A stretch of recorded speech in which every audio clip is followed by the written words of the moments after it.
Good afternoon, Warriors. Today is Wednesday, September 18th, 2019. Taking a look at our homework for this evening.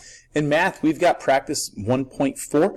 Also remember, the prime number quiz is tomorrow. Those are the 15 prime numbers between 0 and 50. If you are going on the trip with Mr. Basham tomorrow, then you will take your prime number quiz Friday. In science, we've got the triple beam balance worksheet, both front and back. And then also we have our metric quiz this Friday. In social studies, you need to finish the practicing latitude and longitude form. Make sure we're using page 40 and 41 from our atlas, as well as pages 8 and 9 for looking at some of the stuff throughout the world.